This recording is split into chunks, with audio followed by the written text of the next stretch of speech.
बांग्लादेश की टीम कह रही होगी कि जो भारत है ना वो अच्छा मेजबान नहीं है। बताइए, बुला के कोई ऐसे मारता है क्या?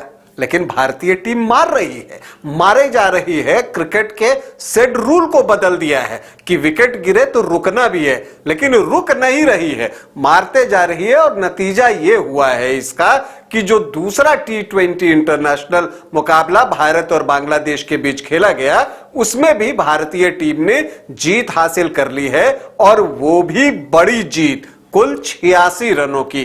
कैसे हुआ यह सब कुछ और भारतीय जीत की असली वजह क्या है? एक समय भारतीय टीम संकट में भी थी, तो वहां से कैसे निकली और फिर क्या कुछ हुआ, इस पूरे मुकाबले में आपको बताऊंगा। लेकिन पहले बता दूं कि आप देख रहे हैं न्यूज बाइस्कोप और मैं हूं राकेश रंजन। भारत और बांग्लादेश के बीच दूसरा T20 इंटरनेशनल मुकाबला दिल्ली के अरुण जेटली स्टेडियम में खेला गया। भारतीय टीम को पहले बल्लेबाजी करने के लिए बुलाया गया, तो भारतीय टीम की शुरुआत अच्छी नहीं रही। ये जो दिल्ली की पिच थी ना, वो वैसी नहीं दिख रही थी जिसके लिए दिल्ली की पिच जानी जाती है। थोड़ी सी गेंद ठहर कर आ रही थी, सीम स्विंग हो रहा था, तो इसका नुकसान जो है भारतीय टीम को हुआ।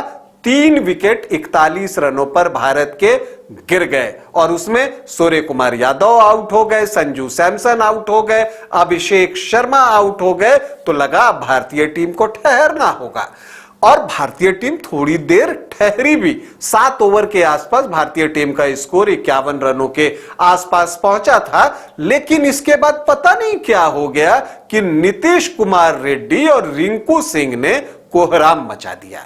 चौके छक्के, चौके छक्के, बस लगते गए लगते गए लगते गए। 7 ओवर में 51 था, तो 10 ओवर में भारतीय टीम ने 100 रन का आंकड़ा पार कर लिया। मतलब 3 ओवर में 50 रन बना दिए। टेस्ट मैच की याद आ गई, जब रोहित शर्मा और यशस्वी जायसवाल ने जो है 3 ओवर में 50 रन बना दिए थे, तो नीतीश रेड्डी और रिंकू सिंह ने उसकी पुनरावृत्ति T20 में कर दी। इनका मानना था कि भाई आप टेस्ट में ऐसा कर सकते हैं, तो फिर तो ये T20 है, हमें तो लाइसेंस है मारने का। और जब उन्हें पता चल गया कि लाइसेंस है उन्हें मारने का, तो आगे भी मारते गए। 100 रनों की पार्टनरशिप हुई, इनफैक्ट 108 रनों की। और नीतीश रेड्डी ने तो कमाल कर दिया, वो रिंकू सिंह से भी आगे निकल गए। एक समय नीतीश रेड्डी ने 13 गेंदों पर 13 रन बनाए थे, लेकिन अगले 20 गेंदों पर उन्होंने 60 रन बना दिए। और मारे छक्के कितने? 7 छक्के। बताइए, ऐसे कोई मारता है क्या? बांग्लादेश के बॉलर भी सोच रहे होंगे पता नहीं कहां फंसा दिया हमें, लेकिन फंस गए तो फंस गए। रिंकू सिंह ने भी मौका ताड़ा, उन्होंने भी शानदार अर्धशतक जड़ा, 3 छक्के तो उन्होंने भी लगा दिए, 53 रन बनाए। उसके बाद हार्दिक पांड्या आए, बोले बहती गंगा में मैं भी हाथ धो लूं, तो उन्होंने भी हाथ धो लिए और ऐसा हाथ दिखाया कि 19 गेंदों पर 32 रन बनाए। स्ट्राइक रेट के मामले में अगर आप बात करें, तो नीतीश कुमार रेड्डी ने रिंकू सिंह और हार्दिक पांड्या दोनों को पीछे छोड़ दिया। 217 का स्ट्राइक रेट जो है वो नीतीश रेड्डी का है, जबकि रिंकू का 182 का और हार्दिक का 168 का। रेयान पराग स्ट्राइक रेट के मामले में नीतीश रेड्डी को भी पीछे छोड़ देते हैं, 6 गेंदों पर 15 रन बनाते हैं, मतलब 250 का स्ट्राइक रेट।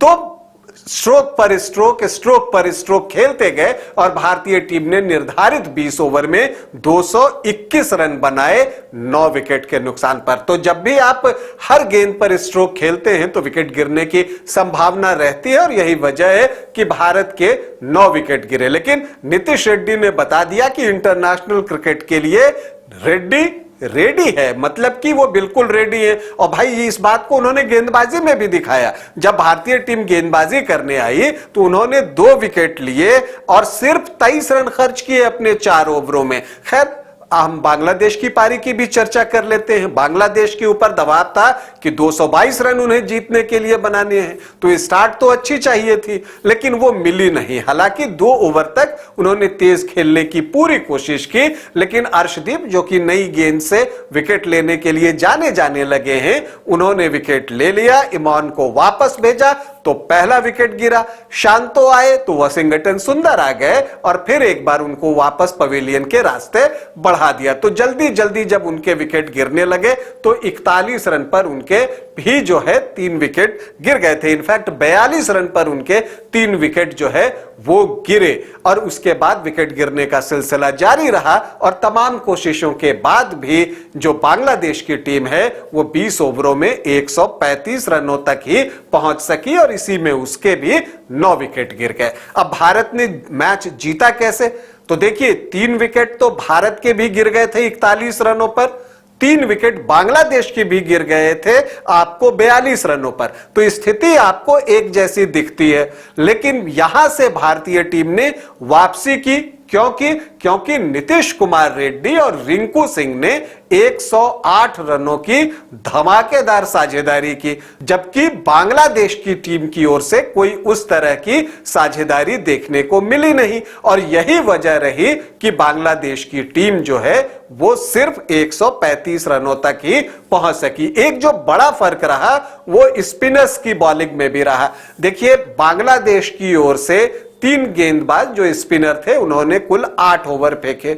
अब उन 8 ओवरों की अगर हम बात करें तो उन 8 ओवरों में भारत ने 116 रन बटोरे, मतलब कि बिल्कुल स्पिनर्स की कुटाई कर दी। जो कूटो क्रिकेट भारत आजकल खेल रहा है तो वही उनके स्पिनर्स के साथ हुआ कि कूट दिया उन्हें 8 ओवर में 116 रन। जबकि भारत की तरफ से स्पिनर्स ने 9 ओवर फेंके। किन किन ने? सुंदर, वरुण चक्रवर्ती, अभिषेक और रेयान पराग ने मिलकर 9 ओवर डाले और इन 9 ओवरों में इन्होंने सिर्फ 49 रन खर्च किए। तो ये एक बड़ा फर्क आ जाता है और इसी से आपको पता चलेगा कि भारत ने स्पिनर्स को बेटर तरीके से खेला और उन पर रन बनाए बड़ी तेजी के साथ। ये भारतीय जीत की एक बड़ी वजह है। लेकिन जो सबसे बड़ी वजह है वो यही है, भारत की निर्भीक क्रिकेट, निडर क्रिकेट और इसके साथ कूटो क्रिकेट, ये एक बड़ी वजह है। और प्रेशर जो सोक करने की बात होती है,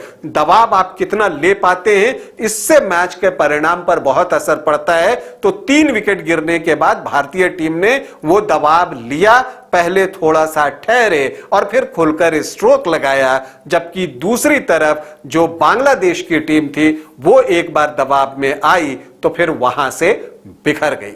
लेकिन भारतीय टीम निखर गई और निखर कर जो है उसने बांग्लादेश की टीम को 86 रनों से पराजित किया, दूसरा T20 इंटरनेशनल जीता और 3 T20 इंटरनेशनल मैचों की सीरीज पर अपना कब्जा जमा लिया। अब जो तीसरा T20 इंटरनेशनल खेला जाएगा उसके परिणाम का सीरीज के परिणाम पर कोई असर पड़ने वाला नहीं है। लेकिन यकीन मानिए भारतीय टीम उस तीसरे T20 इंटरनेशनल को जीतकर बांग्लादेश का सुपड़ा साफ ठीक उसी तरह से करना चाहेगी जैसा कि रोहित की टीम ने टेस्ट सीरीज में किया है। भारतीय क्रिकेट टीम को इस जीत पर ढेरों बधाई और आगे के मैचों के लिए बहुत सारी शुभकामनाएं। अभी आपसे अनुमति चाहूंगा, इजाजत दें, नमस्कार।